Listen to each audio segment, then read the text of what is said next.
Hey y'all, welcome to the first flipped classroom video. So what we're going to do is we're going to go back to where we left off on Friday. Just to remind you, this is what we talked about on Friday. We talked about these special right triangles. And we talked about SOHCAHTOA and how we have to go back to geometry to be able to talk about any of the angles that are on the unit circle. And what we're going to do is we're going to take this a little bit further and actually focus on special right triangles. So let's actually go ahead and turn to page 7 where we left off. And let's look at these two special right triangles that are actually from geometry. So let's see if you'll remember. The first one that we're going to talk about is the 45, 45, 90 triangle. And of course all of these should have degree symbols. So let's go ahead and draw that in. So here's my 90 degree, here's my 45, and my other 45. And if you recall from geometry, all of those sides were given numbers, they were given values. In case you don't remember, let me just take a minute to remind you, your sides, because this is a 45, 45, 90 triangle, the sides that are opposite of your 45 angles do have to be the same value. So we're going to go ahead and from geometry, to make it simple, we just gave it the value of 1 in geometry. And if you use the Pythagorean theorem, the hypotenuse will come out to give you square root of 2. So if we kind of go with that and we use SOHCAHTOA,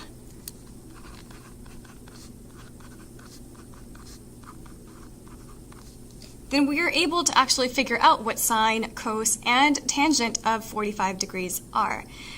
And what I'm going to do is simply go back over and remember the O stands for opposite, H stands for hypotenuse, and A stands for adjacent. So if I'm looking for cos of 45, first of all, before I even look at my triangle, cos is simply your adjacent side over your hypotenuse side. So all I have to do on my triangle is go to either of my 45 degree angles because they're the same, it doesn't really matter. I'm going to go ahead and look at this one.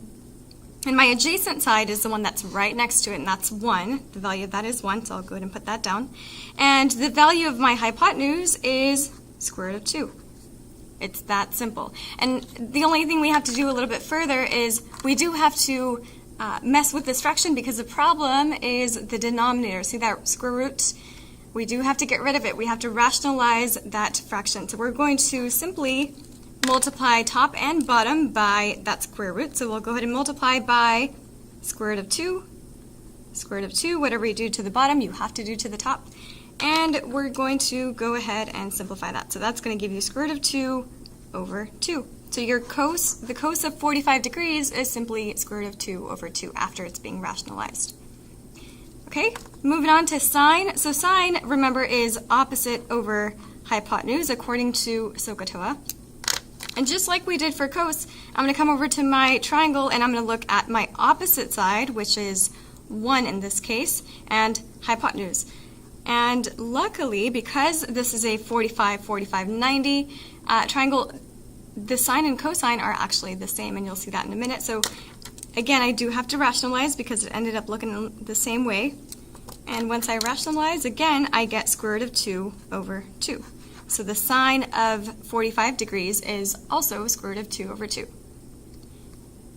Now moving on to tangent of 45 degrees. So again, based on SOHCAHTOA, tangent is going to be opposite over adjacent. So if I look at my triangle, opposite is 1, and adjacent is 1. How easy, huh? So your answer for a tangent of 45 degrees is simply 1.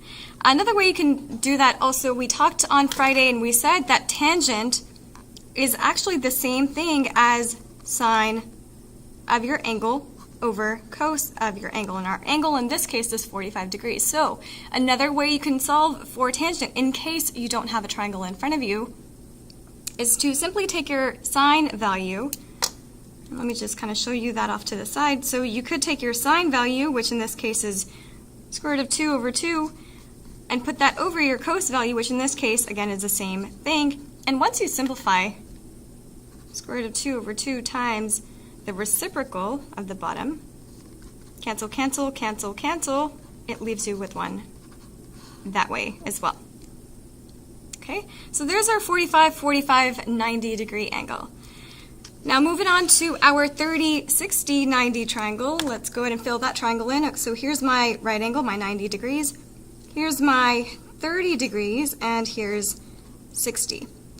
So again, from geometry, you may not remember the values, but again, just to remind you, here's your value of 1. Here's 2, so your hypotenuse in this case is double the shorter side. And again, if you use the Pythagorean theorem, you're able to find that the longer leg is square root of 3. So now, and again, ignore me. These do need to be degree symbols. But as we go through and do the same thing like we did for the 45, 45, 90, I'm going to again write down SOHCAHTOA so I know to refer back to that.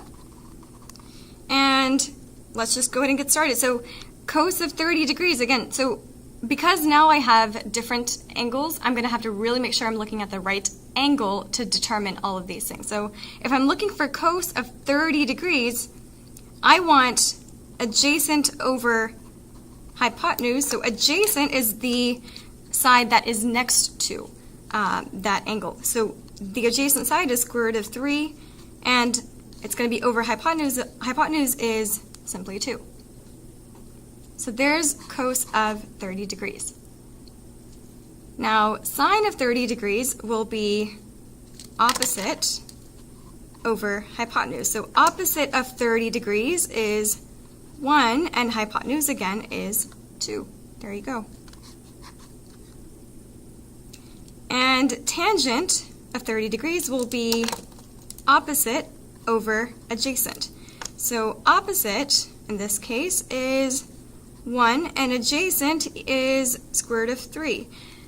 Now, again, there's the problem. You have a fraction, the denominator has a square root in it, so we are going to, again, rationalize, just like we did for the earlier triangle. And so we'll multiply top and bottom by square root of 3, and once we simplify, we'll get from it square root of 3 over 3. So your tan of 30 degrees is simply square root of 3 over 3. And again, if you really wanted to, you could, again, if you don't have a triangle, you'll actually have to do this. You'll have to say that tan is sine over cos and solve it that way. So if I look at it that way, sine in this case is 1/2, and cos is root 3 over 2. And again, just like we did for the first time around, we're going to keep the fraction at the top and multiply by the reciprocal of the bottom. So what that does for us is the 2's end up canceling, and it leaves us with 1 over root 3, which then again you do have to rationalize, and of course since we already did that, we know it's going to get us square root of 3 over 3. So again, those are the same things. Here's what you would do without, if you did not have a triangle. Okay, so that's our 30 degree. Now, using the same triangle, what's great here is that you can actually just kind of flip your perspective and now look at the triangle, look at your sides according to, or based on your 60 degree angle. So now I'm going to go through to find my cos, find my sine, and find my tangent, now looking from 60 degrees. So just like we did, again, cos is adjacent over hypotenuse. So now from 60, adjacent would be your shorter side here, which is 1, and hypotenuse is 2. So your cos of 60 degrees is simply 1/2. For sine of 60 degrees, you're going to have opposite over hypotenuse. So opposite would be square root of 3, and hypotenuse is 2. So your sine is root 3 over 2. And for tangent, same idea. Because we have a triangle, we'll just go ahead and use it to our benefit. So opposite over adjacent, so we have opposite will be square root of 3, and adjacent in this case is simply 1, which we all know is simply square root of 3. So those are your special right triangles. What we're going to do now is we're going to take that a little bit further and get out of geometry, and we're going to come into the world of the unit circle because it a little bit changes. These values will be the same, but it'll make a lot more sense to you when we actually look at these triangles on the unit circle. So let's go ahead and turn to page 8. And on page 8, you have a unit circle here for you, and let's just kind of break that down. So we talked again on Friday about the x and the y values. So whenever you're looking at an angle, let's say we're looking at some angle right over here, and let's just say that here is my triangle that I can create from that. So here's my angle, we'll just call it theta because I don't know what it is. But speaking very generally, I can go ahead and say that this value right here is my x value. My vertical value right here is going to be y, and of course that will be your hypotenuse, but in this case, because we're talking now about the unit circle, we can actually be a little bit more specific. And here's the thing. The reason why we call the unit circle is because the radius of it, so from the origin to any end, to any point around this circle, the radius is actually just 1 unit, hence unit circle. So we're going to actually say now that, so we're not going to call this hypotenuse anymore. We're simply going to call that the radius, and the radius, again, for your unit circle always is simply 1. So now if you take a look at this, and we kind of go through and we use SOHCAHTOA, just like we did for our triangles, then we will notice something. Because if I look at my theta and I say I'm looking for cos, what I'll find is that cos is adjacent over hypotenuse, and my adjacent is x. Hypotenuse is now 1, since we know we're talking about the unit circle. So now this point right here, the fact that x becomes cos is much more apparent. Same thing for the y. So if we look based on SOHCAHTOA, we're looking for opposite over hypotenuse values, and so opposite of theta would be y. Hypotenuse is simply 1, so y over 1. And again, this fact that y becomes sine becomes much more apparent. It's much more obvious. And again, just like we stated earlier, tangent is going to be y over x. And in other words, like I stated on the earlier page, tangent is also looked at this way, sine over cos. So the next little section is asking about the values of cos and sine on the x and y axis. So we rarely talk about this. So we know some things are very basic. We know this is 0 degrees, here's 90 degrees, 180 degrees, 270 degrees, and back to 1 full revolution, 360 degrees. We know that's pretty basic. What we're going to do now is we're going to add to that, and we're going to say that if we know that the radius for a unit circle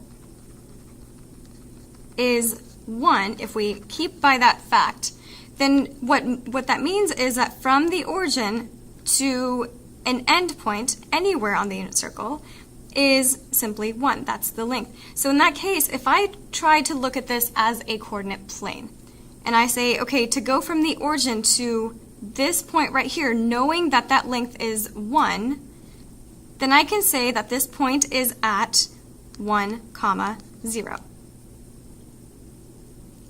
If I look at the same way on the 90 degrees, and again I know that the length from the origin to an endpoint is 1, that the radius is 1, then I can say that that point is located at 0, 1. If I continue, so 180 degrees, same thing, my radius is 1, and I'm going to the left this time, so I'm going to call that coordinate -1, 0. For 270, since I'm going down, that point is located at 0, -1.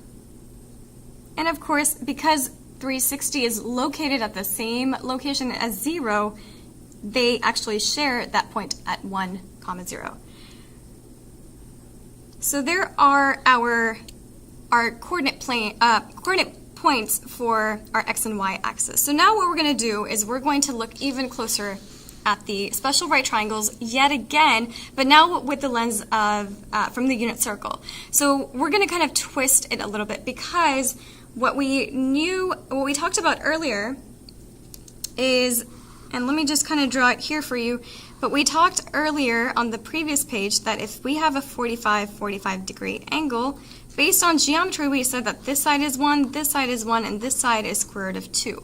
Now, if we know that we're talking very specific to the unit circle, we're going to have to somehow make the hypotenuse simply 1. So what we're going to have to do is actually divide this hypotenuse by itself, which will give us 1, which is what we want.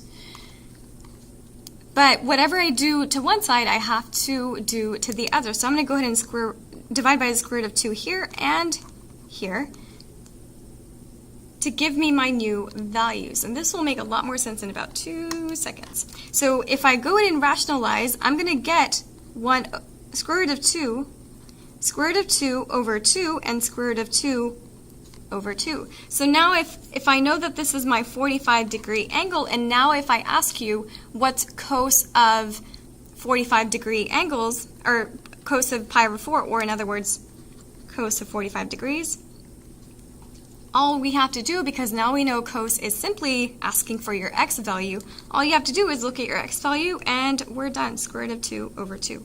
Makes it a lot easier. Sine, same way. Sine we know is your y value, so again, if this is my 45, my y value on that is square root of 2 over 2, and that's it. I'm done. For tangent, again, you can go back to SOHCAHTOA if you'd like, but you can also, just like we did on the earlier page, you can go back and just say that this is going to be my sine of pi over 4 over cos of pi over 4, which, if you simplify, will be square root of 2 over 2 divided by square root of 2 over 2, which is going to give you 1, just like we found before. So notice that these values have not changed. They've simply, the triangle has actually become a lot more specific to the unit circle because our radius is now 1. So now if I do the same thing for our 30, 60, 90 triangle, where this will be your 30 degrees, and again, I know my radius has to be 1, so here's our triangle from earlier. We had 1, we had 2 as our hypotenuse, and square root of 3 right over there at the bottom. Again, if I know my hypotenuse has to be 1, what I'm going to have to do is divide what's already there by itself. So I'm going to go ahead and divide by 2, and again, whatever I do there, I have to do to everything else. So now my new values for my 30, 60, 90 are just a tad bit tweaked, just like earlier for the previous example. And my longer side of my triangle will be square root of 3 over 2. The shorter leg will be a half because my hypotenuse has to be 1. So now if I ask you for cos of pi over 6, and remember pi over 6 is the same thing as 30 degrees. If I ask you for cos of pi over 6, I'm asking for, again, simply the x value. So all you have to do is tell me it's a square root of 3 over 2.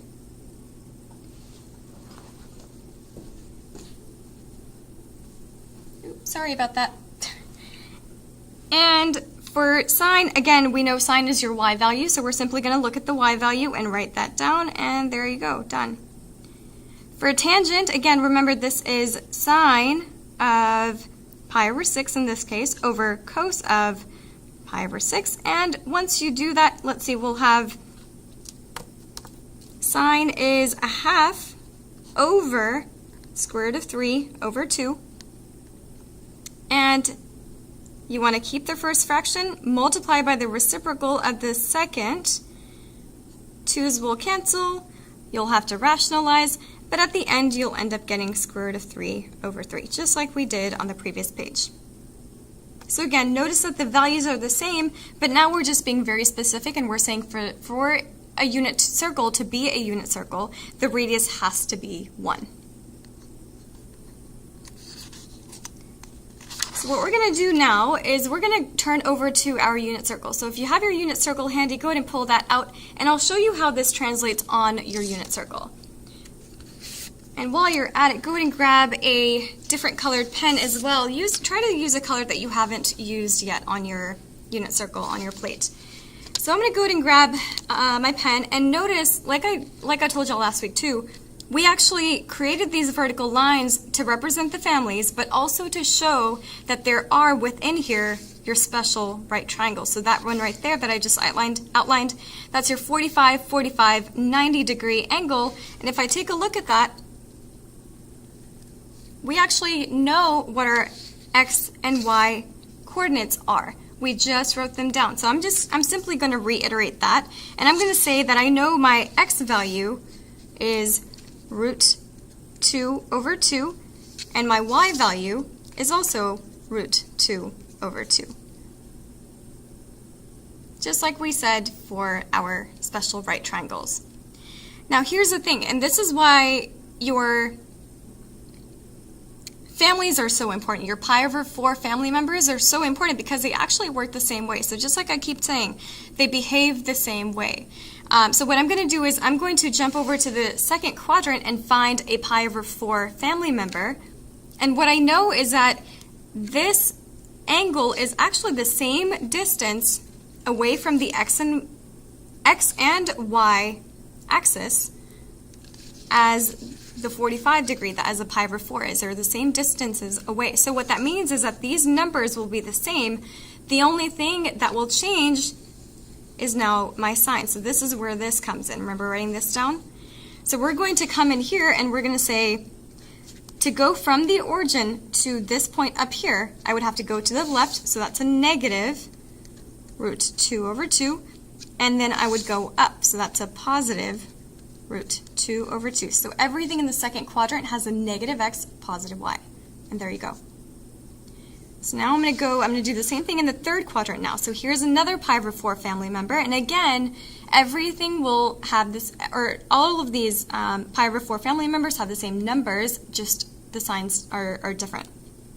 So because we're in the third quadrant, we know everything is negative, so we're going to go ahead and write down that your coordinate for 225 degrees, or 5 pi over 4, is negative root 2 over 2, comma, negative root 2 over 2. So there's that. And then lastly, our last pi over 4 family member is at 7 pi over 4. And the only thing that's different here is that your X value will now be positive since you're going to the right, and then down, so Y will be negative.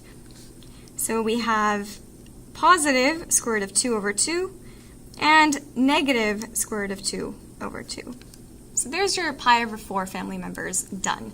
So now if I jump back to the top, the next one I'm going to do is the 30 degree angle. So again, if you look back at what we did on page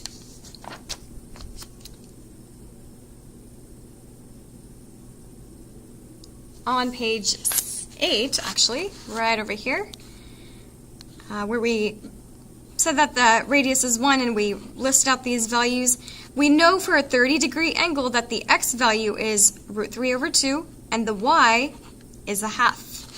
So using that, I'm just going to write it down as a coordinate. So again, here's the point that I'm going to, and so my coordinate, my x value was root 3 over 2, just like I said, and your y value is simply a half. Now I'm going to go to my next pi over 6 family member, which is in quadrant 2 right over here, 5 pi over 6. And I'm going to use the same numbers, so root 3 over 2 and a half, except now because I'm in the second quadrant, I just have to be sure that my x is negative because you're going left and then up. So negative and then positive. In the third quadrant, my pi over 6 family member is right here at 7 pi over 6. And here, because we're in the third quadrant, everything is going to be negative. So I'll have here negative root 3 over 2, comma, negative a half. And lastly, in my fourth quadrant, my pi over 6 family member is right over here at 11 pi over 6. And keeping the same numbers, the only thing is that now y will be negative and x will be positive. So now I'll have positive root 3 over 2, comma, negative a half. So there are your coordinates for that. Now the last one is at pi over 3, your 60 degree angle. And remember, that's actually just the flipped version of your 30 degree angle. So we literally are just going to take our x and y values and we're just going to flip them for our 60 degree angle. So because we're in the first quadrant, everything is positive. So our x is a half, because x is the shorter leg in this case, And your y is the longer leg, so your longer leg is always root 3 over 2. So there you go, 1/2 comma root 3 over 2. So now I'm going to go to my next pi over 3 family member, and that's right over here at 2 pi over 3. And again, because I'm in the second quadrant, I'm going to go left and then up, so negative root 3 over 2, comma positive. Oh, I'm sorry. I almost messed that up. So negative 1/2, comma root 3 over 2, because we're going left, and that's the shorter leg. Shorter legs are always 1/2, and then longer leg, and we're going up, so square root of 3 over 2. And third quadrant, we know everything's negative, so at 4 pi over 3, we have negative 1/2, comma negative root 3 over 2. And lastly, the last pi over 3 family member is right over here at 5 pi over 3. And for that, we will have a positive x and a negative y. So positive 1/2, comma negative root 3 over 2. So there you have it, guys. We've just completed our unit circle. And we'll go from here tomorrow. So as you come in tomorrow, you will be working on the assignment that goes along with this, and we'll talk more if need be from here. Thanks for watching. Bye.